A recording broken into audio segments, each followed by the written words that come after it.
দিন যতই যাচ্ছে ততই সবাইকে চমকে দিচ্ছেন ভাঙড়ের বিধায়ক নওশাদ সিদ্দিকী। সম্প্রতি বাল্যবিবাহ প্রতিরোধে সমাজের সকল স্তরের মানুষের প্রতি জোরালো আহ্বান জানানোর পাশাপাশি এলাকার সামাজিক নিরাপত্তা, শিক্ষা ব্যবস্থা, দুর্নীতি বিরোধী অবস্থান এবং সাধারণ মানুষের অধিকার রক্ষার বিষয়ে গুরুত্বপূর্ণ বার্তা দিয়ে তিনি সবার মন জয় করে নিয়েছেন।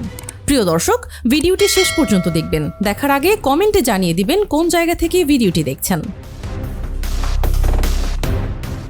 সম্প্রতি বাল্যবিবাহের পাশাপাশি নাবালিকা মেয়েদের বাড়ি থেকে পালিয়ে যাওয়ার প্রবণতা নিয়েও গভীর উদ্বেগ প্রকাশ করেন নওশাদ সিদ্দিকী। তিনি বলেন, কলকাতা শহরের এত নিকটে অবস্থান করেও ভাঙড় এবং সংলগ্ন এলাকার বহু পরিবার আজ এই সমস্যার মুখোমুখি হচ্ছে। বিভিন্ন সামাজিক ও পারিবারিক কারণে অনেক নাবালিকা মেয়ের জীবন অনিশ্চয়তার দিকে চলে যাচ্ছে। তিনি অভিভাবকদের উদ্দেশ্যে বলেন, সন্তানদের সঙ্গে বন্ধুত্বপূর্ণ সম্পর্ক গড়ে তুলতে হবে এবং তাদের মানসিক অবস্থা, চলাফেরা, শিক্ষা জীবন ও সামাজিক যোগাযোগের বিষয়ে নিয়মিত খোঁজ রাখতে হবে। সন্তানদের প্রতি যথাযথ নজরদারি ও পারিবারিক বন্ধন দৃঢ় করা গেলে অনেক অনাকাঙ্ক্ষিত ঘটনা প্রতিরোধ করা সম্ভব বলে তিনি উল্লেখ করেন। শিক্ষা থেকে ঝরে পড়ার বিষয়টিকেও তিনি অত্যন্ত গুরুত্বপূর্ণ সামাজিক সমস্যা হিসেবে তুলে ধরেন। তার মতে, অনেক ক্ষেত্রে বাল্যবিবাহের আগেই মেয়েরা বিদ্যালয় থেকে বিচ্ছিন্ন হয়ে পড়েছে, যা ভবিষ্যতে তাদের জীবনে নানা ধরনের সংকট তৈরি করেছে। তিনি শিক্ষক শিক্ষিকাদের উদ্দেশ্যে অনুরোধ জানান, কোনো ছাত্রী যদি কয়েকদিন ধরে বিদ্যালয়ে অনুপস্থিত থাকে তাহলে বিষয়টিকে সাধারণ ঘটনা হিসেবে না দেখে গুরুত্বের সঙ্গে বিবেচনা করতে হবে। প্রয়োজনে তার পরিবারের সঙ্গে যোগাযোগ করে অনুপস্থিতির কারণ জানতে হবে এবং প্রয়োজন হলে প্রশাসনের সহযোগিতা নিয়ে শিক্ষার্থীদের আবার বিদ্যালয়ে ফিরে আনার চেষ্টা করতে হবে। তিনি বলেন, একটি মেয়ের শিক্ষা বন্ধ হয়ে যাওয়া মানে শুধু একজন শিক্ষার্থী হারিয়ে যাওয়া নয়, বরং একটি সম্ভাবনাময় ভবিষ্যৎ অন্ধকারের দিকে ঠেলে দেওয়া। অনুষ্ঠানে বক্তব্য রাখতে গিয়ে দুর্নীতি ও কাটমানির বিরুদ্ধেও কঠোর অবস্থানের কথা জানান নওশাদ সিদ্দিকী। তিনি অভিযোগ করেন, সরকারি সুযোগ সুবিধা পাইয়ে দেওয়ার নামে কিংবা ঘর বরাদ্দের প্রতিশ্রুতি দিয়ে সাধারণ মানুষের কাছ থেকে অর্থ আদায়ের ঘটনা এখনও বিভিন্ন জায়গায় ঘটছে। তিনি সাধারণ মানুষের উদ্দেশ্যে বলেন, কেউ যদি এ ধরনের প্রতারণা বা দুর্নীতির শিকার হয়ে থাকেন তাহলে যেন ভয় না পেয়ে সরাসরি তার কাছে অভিযোগ জানান। অভিযুক্তদের নাম ও তথ্য প্রমাণসহ তালিকা তার হাতে তুলে দিলে তিনি নিজে বিষয়টি খতিয়ে দেখবেন এবং প্রয়োজনীয় ব্যবস্থা গ্রহণ করবেন। একই সঙ্গে তিনি আশ্বাস দেন, গরিব মানুষের কাছ থেকে অন্যায়ভাবে আদায় করা অর্থ ফেরত এনে তাদের হাতে পৌঁছে দেওয়ার জন্য তিনি সর্বাত্মক চেষ্টা করবেন। ভাঙড়কে একটি ভয়ভীতিহীন, শান্তিপূর্ণ ও গণতান্ত্রিক পরিবেশের এলাকা হিসেবে গড়ে তোলার ওপরও বিশেষ গুরুত্বারোপ করেন তিনি। নওশাদ সিদ্দিকী বলেন, রাজনৈতিক মতাদর্শ বা দলীয় পরিচয়ের কারণে কোনো সাধারণ মানুষ যেন হয়রানি, ভয়ভীতি কিংবা চাপের মুখে না পড়েন। তিনি মনে করেন, গণতান্ত্রিক সমাজে প্রত্যেক নাগরিকের স্বাধীনভাবে মত প্রকাশ এবং নিরাপদে বসবাস করার অধিকার রয়েছে।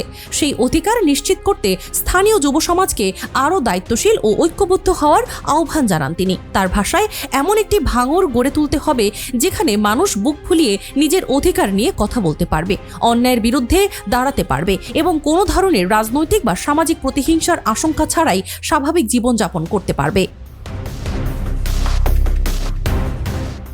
ভাঙড়ের রাজনৈতিক ইতিহাস দীর্ঘদিন ধরেই সংঘাত, উত্তেজনা এবং নানা ধরনের অনিশ্চয়তার সঙ্গে জড়িয়ে রয়েছে। সেই বাস্তবতার মধ্যেই নওশাদ সিদ্দিকীর উত্থান অনেকের কাছে নতুন এক আশার আলো হয়ে এসেছে। এলাকার সাধারণ মানুষের একটি বড় অংশ মনে করেন, তিনি শুধু একজন জনপ্রতিনিধি নন, বরং তাদের আশা, আকাঙ্ক্ষা ও অধিকারের কণ্ঠস্বর। রাজনৈতিক মঞ্চে তার দৃঢ় অবস্থান এবং সাধারণ মানুষের সমস্যাকে নিজের সমস্যা হিসেবে তুলে ধরার প্রবণতা তাকে ভাঙড়বাসীর কাছে বিশেষ মর্যাদা এনে দিয়েছে। বিভিন্ন সময় মানুষের পাশে দাঁড়ানো এবং জনস্বার্থের বিষয়ে সরব ভূমিকা রাখার কারণে তিনি ধীরে ধীরে ভাঙড়ের মানুষের আস্থার অন্যতম প্রতীকে পরিণত হয়েছেন। অনেকের মতে, দীর্ঘদিন ধরে উপেক্ষিত ও বঞ্চিত মানুষের মধ্যে আত্মবিশ্বাস ফিরিয়ে আনতে তার ভূমিকা গুরুত্বপূর্ণ। রাজনৈতিক মতাদর্শের ঊর্ধ্বে উঠে সাধারণ মানুষের স্বার্থকে অগ্রাধিকার দেওয়ার যে বার্তা তিনি দিয়ে আসছেন তা জনমনে ইতিবাচক প্রভাব ফেলেছে। ফলে ভাঙড়ের বহু মানুষ আজ তাদের ভবিষ্যৎ নিয়ে নতুন করে স্বপ্ন দেখতে শুরু করেছেন এবং সেই স্বপ্নের সঙ্গে নওশাদ সিদ্দিকীর নামও গভীরভাবে জড়িয়ে গেছে। নওশাদ সিদ্দিকীর রাজনৈতিক যাত্রাপথ সহজ ছিল না। নানা প্রতিকূলতা, চাপ এবং রাজনৈতিক চ্যালেঞ্জের মধ্য দিয়ে তাকে নিজের অবস্থান প্রতিষ্ঠা করতে হয়েছে। কিন্তু এসব বাধা তার জনপ্রিয়তাকে কমাতে পারেনি, বরং সাধারণ মানুষের মধ্যে তার গ্রহণযোগ্যতা আরও বাড়িয়েছে। ভাঙড়ের বিভিন্ন গ্রাম ও এলাকায় গেলে দেখা যায় সাধারণ মানুষ তাকে নিজেদের পরিবারের একজন সদস্য হিসেবেই বিবেচনা করেন। মানুষের সুখ দুঃখ বিপদ আপদ কিংবা সামাজিক সমস্যা সব ক্ষেত্রেই তাকে পাশে পাওয়ার প্রত্যাশা রয়েছে জনগণের। নির্বাচনী প্রচারণা থেকে শুরু করে বিভিন্ন জনসভা ও সামাজিক কর্মসূচিতে মানুষের স্বতঃস্ফূর্ত উপস্থিতি তার প্রতি জনসমর্থনের বাস্তব চিত্র তুলে ধরে।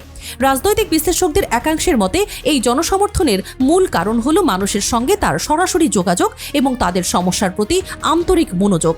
ফলে রাজনৈতিক শক্তির পাশাপাশি জনগণের অকৃত্রিম ভালোবাসাও আজ তার সবচেয়ে বড় সম্পদ হিসেবে বিবেচিত হচ্ছে। বর্তমান সময়ে রাজনীতিতে নওশাদ সিদ্দিকীকে সাহসী এবং দৃঢ়চেতা নেতা হিসেবে মূল্যায়ন করেছেন তার সমর্থক ও শুভানুধ্যায়ীরা।